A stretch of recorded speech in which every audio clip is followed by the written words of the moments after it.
আসসালামু আলাইকুম, শুভ সন্ধ্যা প্রিয় বিনিয়োগকারী ভাই বোনেরা।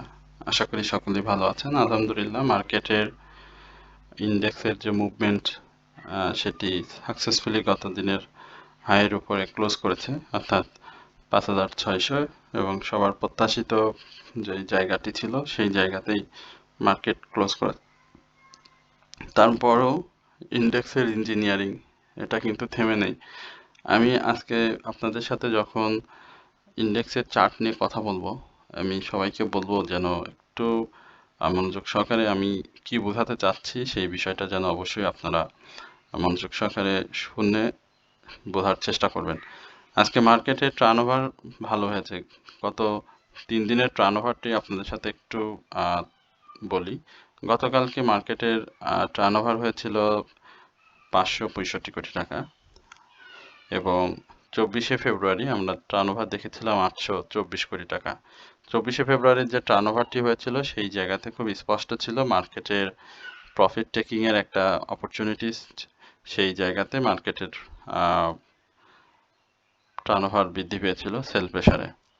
এবং গতকালকে মার্কেটের 12 পয়েন্ট পজিটিভ সহ মার্কেটের যে টার্নওভার সেটি হয়েছিল 565 কোটি টাকা, কিন্তু আজকে 45 পয়েন্ট পজিটিভ দিয়ে 947 কোটি টাকা লেনদেন হয়েছে, এবং সেটি গত দিনের তুলনায় অনেক বেশি বৃদ্ধি পেয়েছে। এবং এই জায়গাটা আপনারা আজকে অনেকেই দেখেছেন যে মার্কেটের টার্নওভার 328 কোটি টাকা বৃদ্ধি হয়েছে, এবং স্বাভাবিকভাবেই আমরা যেই বিষয়গুলো দেখি যে মার্কেটের ক্লোজিংয়ের একটা সময় যেখানে মার্কেট ইন্ডেক্স নেগেটিভভাবে শেষের দিনগুলো শেষ করে, কিন্তু আপনি যদি নভেম্বরে দেখেন সেই জায়গাতেও মার্কেট কিন্তু 28-29 নেগেটিভ করে শেষ করেছে। আপনি যদি জানুয়ারিতে দেখেন সেইখানেও কিন্তু নেগেটিভ করে শেষ করেছে।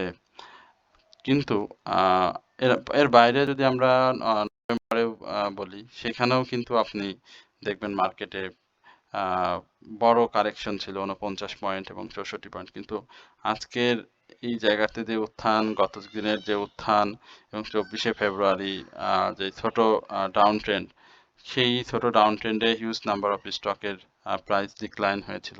তো সবকিছু মিলিয়ে আমি আপনাদেরকে এতটুকু বলবো যে বারবারই একটা কথা বলি যে স্টক বেস এই সময়টা আপনারা ফোকাস করেন। মার্কেটের কারেকশন যেটা সেটা কিন্তু হবে। আজকে যে ডাউন ট্রেন্ড মুভমেন্টটা হয়েছে সেটা আপনারা নিজেরাও হয়তো বুঝতে পারছেন যে গতকালকে যে বাংলাদেশ ব্যাংকের গভর্নরের যে বিষয়টি সামনে এসেছে সেই জায়গাতে আজকে কিন্তু ইন্ডেক্সে এই মুভমেন্টটা এসেছে। তো এই মুভমেন্টটা আসলে থাকবে কতদিন, বা মুভমেন্টটা আসলে সাস্টেনেবল হবে কিনা সেটা আমরা আলোচনা করব। এবং আমরা টপ 10-এর লিস্টটা আপনাদেরকে একটু দেখে দিই। টপ 10-এর আমাদের কিন্তু বেশ কিছু স্টক আপনারা দেখছেন যে আমরা নিয়মিতভাবে, যদি ইমারাল অয়েলের কথা বলি, দেখেছেন ইনটেক দেখতে পেয়েছেন যে সে প্রাইস অ্যাকশন করেছে। এর বাইরে আমরা দেখেছি যে আরও জেনেক্সিল আইটি সেক্টর, যেটা আজকে বলি সেক্টর মুভমেন্টে, সেখানে আইটি সেক্টর অসাধারণ পারফর্ম করেছে। 100% প্রাইস অ্যাকশন ছিল আইটি ফার্মের। আইএসএন আপনারা দেখেছেন যে অসাধারণ ভালো করেছে। এবং এর বাইরে যদি আমরা দেখি সেক্ষেত্রে কিন্তু খুব নির্দিষ্ট সংখ্যক স্টক যারা আজকে পারফর্ম করেছে, বা আপনি তারপরে যদি চিন্তা করেন তাহলে কিন্তু খুব ছোট ছোট প্রাইস অ্যাকশন হয়েছে। কনফিডেন্স সিমেন্ট, যেটি আমরা নিয়মিতভাবে আপনাদের সাথে আলোচনা করি, খান ব্রাদার্স আলোচনার স্টক ছিল, সেটিও ভালো করেছে। বিডি অটোকা ভালো করেছে। এর বাইরে যেসব স্টকগুলো ভালো করেছে সেই স্টক আসলে কি ধরনের পারফর্ম অব্যাহত রাখতে পারে সেটি আমাদেরকে দেখতে হবে। ইভেন আমাদের যে স্টকগুলো পারফর্ম করেছে সেই স্টকগুলো আসলে পারফরমেন্স ধরে রাখতে পারে কিনা সেটাও আমাদেরকে চিন্তা করতে হবে, কারণ আমরা রবিবারে মাসের শুরু, এবং রমজান মাস, আপনারা জানেন যে রমজান মাসে মার্কেট অনেক স্লো থাকে। তো এই স্লো সময়টুকুতে সেক্টর বাই মুভমেন্টে কোন স্টকগুলো আমাদেরকে বেশি ফোকাস করতে হবে সেই জায়গাটাতে আমাদের আগে চিহ্নিত করতে হবে, না হলে কিন্তু মার্কেটের যে কারেকশনটা সামনে আসবে সেই জায়গাতে কিন্তু অধিক সংখ্যক প্রাইস যেভাবে এখন আমরা ছোট ছোট মুভমেন্ট দেখতেছি 10 পয়সা 20 পয়সা বা সর্বোচ্চ 70 থেকে 90 পয়সা এই লেভেলে, সেটি কিন্তু আরো বেশি আহ, খারাপ হবে। তো এই জায়গাটা আপনারা অবশ্যই নির্ধারণ করবেন। আমরা সেক্টর বাই মুভমেন্টে টেক্সটাইল, ব্যাংক আজকে বেশি ভালো করেছে, ভালো মুভমেন্ট হয়েছে ব্যাংকের, এবং ইঞ্জিনিয়ারিং এর মুভমেন্ট ছিল। আর আইটি সেক্টরে একটি স্টক ছিল ডাউন ট্রেন্ডে, সেই একটি আপ ট্রেন্ড 10টি। তো সব মিলিয়ে ভালো ছিল। অনেক দিন পর ট্রাভেল অ্যান্ড লেজার সেক্টরের একটা মুভমেন্ট এসেছে, তো সেটিও আমাদেরকে দেখতে হবে যে আসলে সেই সেক্টরের মুভমেন্টটা আসলে কতদিন বা ম্যাচিউর ডেটে আজকে যারা বাই করেছেন সেটি তারা সেল করতে পারেন কিনা। আমরা একটু চার্ট দেখি, চার্টের অবস্থা আপনারা দেখলে পরে আপনাদের নিজেদের কাছেও ব্যাপারটা অনেক পরিষ্কার হয়ে যাবে। বললাম যে ক্লোজ, যেটি বললাম সেই ক্লোজের জায়গাটা দেখেন খুব সুন্দর ছিল, নিঃসন্দেহে অনেক ভালো ক্লোজ করেছে, কিন্তু এই জায়গাটা দেখেন হিস্টোগ্রামের বারগুলো একেবারেই ধূসর হয়ে এসেছে। তো এই ধূসরটা আসলে কেন হচ্ছে, এখানে গ্রিন ক্যান্ডেল তৈরি করার পরেও কেন মার্কেটে আমরা দেখছি না যে গ্রিন ক্যান্ডেল? স্বাভাবিকভাবেই একটা প্রশ্ন আমাদের মনে অবশ্যই সবার জেগেছে।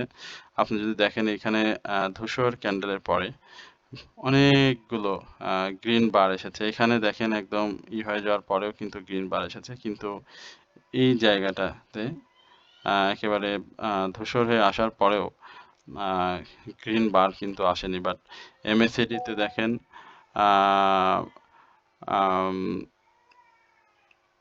অরেঞ্জ এবং ব্লু রেখা সেটা মুখোমুখি অবস্থান করছে, এবং ইন্ডেক্সের ভ্যালু সেটাও কিন্তু আবার বেশ দূরে অবস্থান করছে। মানে এই জায়গাটা বোঝা খুব কষ্ট হয়ে যাচ্ছে যে আসলে মার্কেট এইখান থেকে কন্টিনিউসলি যে মুভমেন্ট সেই জায়গাটা আরো ত্বরান্বিত করবে কিনা সেটা বোঝার জন্য আসলে আমাদেরকে মানে অপেক্ষা করতেই হবে। আর 5674 এই জায়গাটা অবশ্যই আমরা ব্রেক চাই। এটা যদি ব্রেক করতে পারে তাহলে অবশ্যই মার্কেটের ঊর্ধ্বমুখী যে প্রবণতা সেটা আরো ভালো হবে এবং শক্তিশালী হবে। আমি বলতে চাই আপনাদের খুব স্পষ্টভাবেই বা সুন্দরভাবেই বলি যে এই জায়গাগুলো আপনারা ভালো করে ফোকাস করেন। আপনাদের ফান্ডামেন্টাল স্টক যদি থাকে পোর্টফোলিওতে সেটা সব থেকে ভালো হয়। আর যদি নিউজ বেসড যদি কোনো স্টক থাকে যেগুলো আসলে ডাউনে আসলেও ভালো করবে, সেই স্টকগুলো যদি থাকে তাও তবুও সেটি আপনার জন্য ভালো হবে। কিন্তু নিউজ এবং ফান্ডামেন্টালি কোনো দিকে আপনি যদি না থাকেন সেক্ষেত্রে স্টক ডাউন ট্রেন্ডে চলে গেলে সে আপনার বের হতে সময় লাগবে এবং অ্যাডজাস্টমেন্ট করতে হতে পারে, স্টপ লস নিতে হতে পারে, নানান ধরনের ইস্যু আপনাদের সামনে আসতে পারে। তো আমরা আজকে খুব বেশি স্টক নিয়ে আপনাদের সাথে আলোচনা করব না। আমরা সাধারণত 10টি স্টক নিয়ে প্রতিদিন কথা বলি। তো প্রথমেই আমরা আমাদের পুরানো স্টক না, এটা কন্টিনিউ আলোচনার স্টক এমারাল অয়েল। তো আজকে হল্ট করেছে এবং সে সামনের দিনগুলোতে দেখেন এখানে এমারাল অয়েলের যে প্রাইসটা ডিক্লাইন হয়ে যাচ্ছিল, দেখেন হল্টের সাথে সাথে গত দিনেও প্রাইস অ্যাকশনের সাথে সবুজ হয়েছে, আবার আজকে হল্ট হয়েছে এবং ভালোভাবেই সে তার ক্যান্ডেলটাকে বড় করেছে, আরএসআই ঊর্ধ্বমুখী নিয়েছে, এমএসিডি অরেঞ্জ রেখার উপরে এই ব্লু রেখা ভালোভাবে ঘুরে গিয়েছে, কিন্তু ইন্ডেক্সের কিন্তু সেই জায়গাটা হয়নি। আচ্ছা যাই হোক, এই জায়গাটা আমরা এই এর আগেও বারবার বলছিলাম যে এমারাল অয়েল এই প্রাইসটাতে আসবে। এর আগেও 16 টাকা 50 পয়সাতে অনেকের বাই ছিল। আমরা যদি এই জায়গাটাতে দেখি, দেখেন হাইটা ছিল 16 টাকা 50 পয়সা এবং এই জায়গাতে অনেকের বাই রয়েছে। তো তাদের সামনে 17 টাকার এই যে অপরচুনিটিস যেটি থাকবে, কারণ 14 টাকা থেকেই প্রাইসটা বেড়ে গেছে এবং সেখান থেকে স্টকটি আমি মনে করি যে 17 টাকা এবং 18 টাকার উপরে একটা ক্লোজ থাকতে হবে, এবং সেই ক্লোজটা যদি থাকে তাহলে আমরা এই লেভেলে স্টকটিকে দেখব, অর্থাৎ 20 টাকা 50 পয়সার যে হাইটি রয়েছে সেখানে, অর্থাৎ আমরা যদি 20 টাকা 10 পয়সার উপরেও ক্লোজ দেখতে পারি তাহলে স্টকটি আরও ভালো করবে। তো যাদের রয়েছে এমআরএল অয়েল, যেহেতু জেড ক্যাটাগরি একটা আধিপত্য রয়েছে, সেই জায়গা থেকে আমি বলবো যে এই ছোট ছোট জায়গাগুলো ব্রেক করতে হবে, এবং ব্রেক করলে অবশ্যই স্টকগুলো ভালো হবে। আমরা সিটি ব্যাংক নিয়ে আবারও বলবো, কারণ সিটি ব্যাংকের আরএসআই অনেক বেশি বেড়ে গিয়েছে। অনেকেই বারবার জানতে চাচ্ছেন যে সিটি ব্যাংকের এন্ট্রি জোনটা নতুন করে। আমি এখনো বলছি সিটি ব্যাংকে এই মুহূর্তে আসলে এন্ট্রি নেওয়ার সুযোগ নেই। এর আগে আমি সিটি ব্যাংকের পূর্বের লাইফ সার্কেল আপনাদেরকে দেখিয়েছিলাম এবং সেখানে বলেছিলাম যে তার 35 এর যে এইটা সেই জায়গাতে আসলে সে একটা সুযোগ নিবে এবং এই জায়গাতে টাচ করবে। তো আশা করি আপনাদের এই জায়গাতে আমরা এই সিটি ব্যাংকে দেখতে পাবো।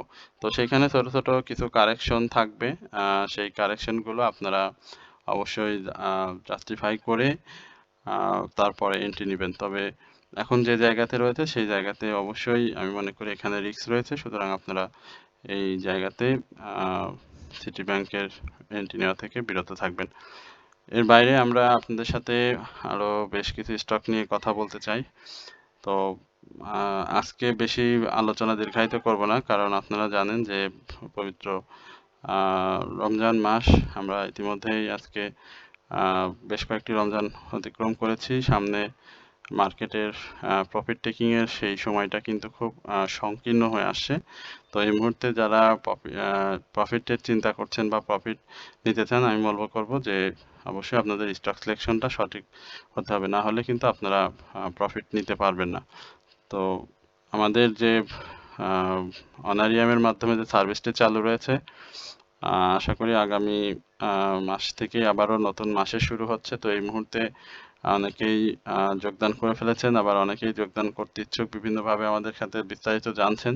তো যারা এখনো আমাদের সাথে যোগদান করেননি তাদেরকে বলবো যে আমাদের যে ওয়াচ লিস্টের মাধ্যমে যে অনারিয়ামের মাধ্যমে ওয়াচ লিস্ট দেওয়া হয়, সেটি অবশ্যই আপনারা আমাদের মাধ্যমে যোগাযোগ করে ইউটিউবের চ্যানেলে পিন করা থাকবে আমাদের নাম্বারটি, সেখান থেকে নাম্বার নিয়ে আমাদের সাথে যোগাযোগ করলে ব্যাপারে আরও বিস্তারিত জানতে পারবেন। তো সকলেই ভালো থাকবেন, সুস্থ থাকবেন, এই প্রত্যাশায় আজকের আলোচনাটি একটু সংক্ষিপ্ত করে শেষ করলাম। আগামীকালকে ইনশাল্লাহ আমরা আবারও বিস্তারিতভাবে আপনাদের নিয়ে কথা বলবো। তো সকলে ভালো থাকবেন, সুস্থ থাকবেন। আসসালামু আলাইকুম ওয়া রাহমাতুল্লাহি ওয়া বারাকাতুহু।